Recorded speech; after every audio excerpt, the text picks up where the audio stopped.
It ain't going to be easy, and I'm not going to sugarcoat it, but we'll figure it out. Local PBS stations get ready for federal dollars to stop. We'll show you what they're planning. I'm confident that this legislation is going to work for everybody in our state. Brand new today, Governor Bob Ferguson signs Washington's first ever rent control law. We'll explain how it works. We're tracking an incoming cold front and when we might finally see some rain.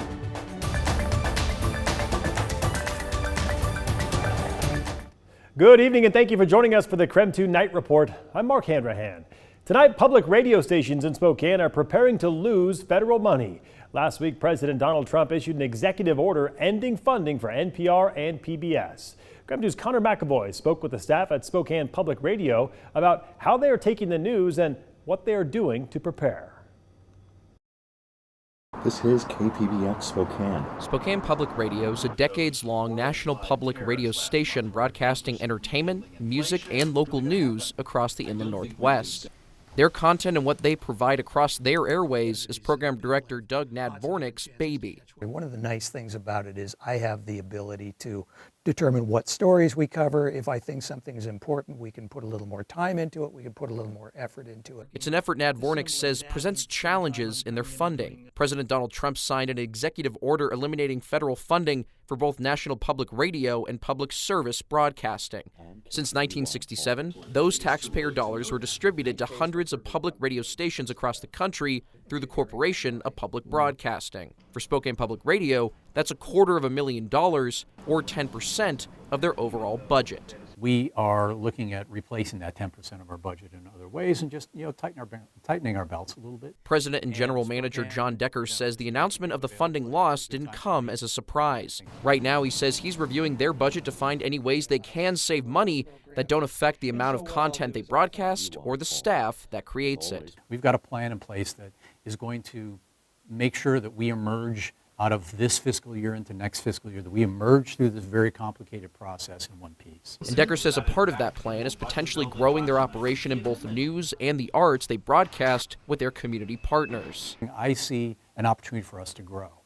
It ain't going to be easy, and I'm not going to sugarcoat it, but we'll figure it out. It's a process Nadvornik's excited to be a part of, and he knows he's not alone. We raised a lot of money from our listeners during a 2-day pledge drive last week, and we got the message that, hey, we're with you, and we want to make sure that what you have been doing for 30 years, we will continue to do.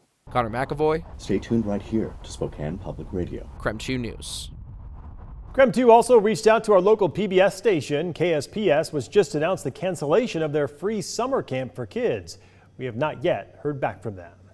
Another shakeup in the city of Pullman after the now former police chief was accused and cleared of sexual assault allegations. Now the city administrator is out, even though the city says he did nothing wrong. Pullman leaders say city administrator Mike Urban quit, but this afternoon we learned that Urban says that's a lie. Urban's attorney Alexandria Drake tells KREM 2 that they are deeply disturbed the city is saying he resigned. They claim Pullman leaders refused to allow him to come back to his job. This all stems from a WSP investigation into former Pullman police chief Jake Opgennorth. An ex-girlfriend accused him of sexual assault and domestic violence. Pullman communications coordinator Megan Farron tells KREM 2 in reviewing tens of thousands of texts between Opgennorth and his ex, WSP found some messages that looked to have been sent by Urban. The city put Urban on leave in March to independently look into it, and they say that he was erroneously implicated. And it turns out that the former police chief had used Mike's name to hide the other party's name in his phone. Urban's attorney says he could have been immediately exonerated with a simple phone call, but instead his reputation was severely damaged. His attorney says his termination breaches his contract and the law, and he will seek legal action. We'll keep you posted on what happens in this case. However, it should be noted that following the investigation into former Pullman Police Chief Opgennorth, no charges are going to be filed, and Washington State Patrol has ended its investigation. Here is a live look at St. Peter's Square in Vatican City right now. The eyes of the world are on this spot in the heart of Rome. Black smoke rose up over St. Peter's Square earlier today, signaling the Cardinals were unsuccessful in selecting a new pope in their first round of voting. The Cardinals come from 70 countries, including 10 from the U.S. Pope Francis chose the overwhelming majority of them.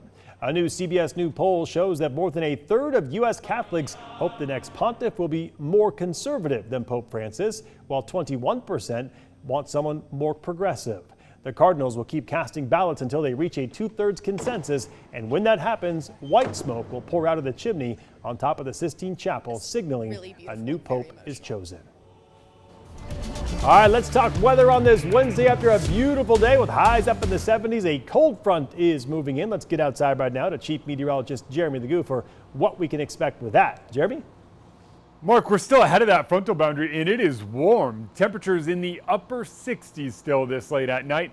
And overnight, we are going to fall, but even then, not all that much. We fall back into the upper 40s. Deer Park obviously going to be a little cooler, and that puts you around 41. A couple of stray showers popping up this evening in parts of central Washington and North Idaho. I think we will squeeze out a little bit of activity. Most of what we see happens around midnight. That midnight push moves out quite quickly, and by tomorrow morning we are back to sunshine across a good portion of the region.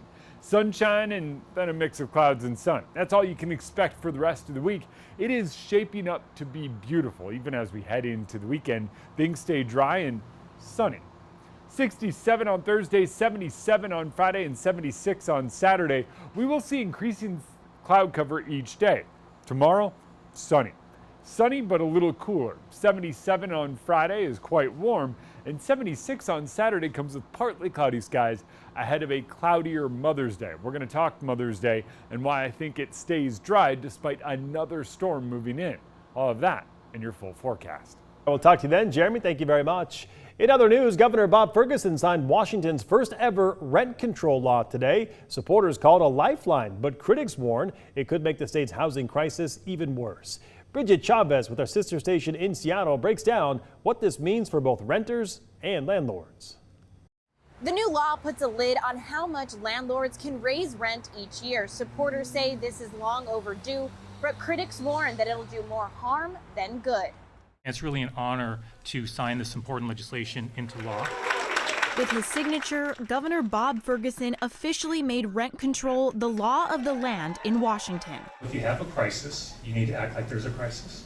When it comes to affordable housing, we've got a crisis on our hands. The new law caps annual rent increases at 7% plus inflation or 10%, whichever is lower.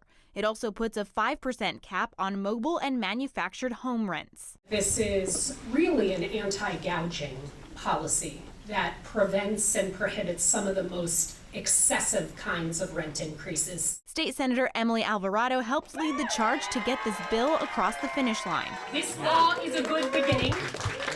It's long overdue, and it's urgently needed. The Rental Housing Association of Washington says this is bad policy. Rent control has been proven again and again in every jurisdiction it's tried to have unintended consequences, such as higher rents, lower quality of rental stock, and more importantly, the shrinking of the rental stock that's available. They predict the market will shrink and prices will go up. It disincentivizes folks to build new housing in our state, and it tells existing housing providers that they're not welcome to do business here. But the governor isn't backing down. I'm confident that this legislation is going to work for everybody in our state. The Rental Housing Association of Washington says they are considering bringing legal action now that this has become law, but the governor says he's confident that the courts will uphold this legislation. In Seattle, Bridget Chavez, King 5 News. Now to a night beat with a quick look at the day's top stories. Moscow murder suspect Brian Kohberger's family will be allowed to attend his trial in its entirety. Kohberger is accused of murdering 4 University of Idaho students back in 2022. The prosecution wanted to exclude Kohberger's family from the trial, saying their testimony may be skewed. However, Judge Hippler announcing today that the scope of the family members' proposed testimony is very narrow and is not necessarily tied to the testimony of other witnesses. Kohberger's trial is set to start in August. Right now, the Spokane Fire Department is looking for a vehicle that may be involved in a suspicious fire that broke out in North Spokane this afternoon. The fire department says that fire started in an alley near East North Avenue before quickly spreading to 2 garages, a shed, a shop, and a home. Officials say embers caused that fire to rapidly spread, something they are concerned about as we head into fire season. A real good thing to start thinking about is hardening our homes for those ember showers, even in the city. Crews believe they may have a car of interest. Officials need your help looking for a light blue or silver Audi A4 with black front wheels and silver rear wheels, along with noticeable damage to the rear bumper. If you have any information, you're asked to call Crime Check. That number is right there at the bottom of your screen. And a man suspected of killing a Spokane teen in a drive-by shooting is now being held on $2 million bond. Today, a Spokane judge increased the bond for Cougar Devereaux Jr., who police believe shot and killed a 19-year-old woman in a drive-by shooting last July. Devereaux evaded police for months and then was arrested eventually in Colorado back in March. His next court hearing is set for May 20th. And that was your Night Beat. For more information on any of these stories, just head to our website. That's KREM.com. All right, still ahead, the Real ID deadline arrived today. We'll take you to the airport today to see how the first day went and remind you about the new requirements now in place. Then the Trump administration getting involved in the recent violent protest at UW. That story still ahead.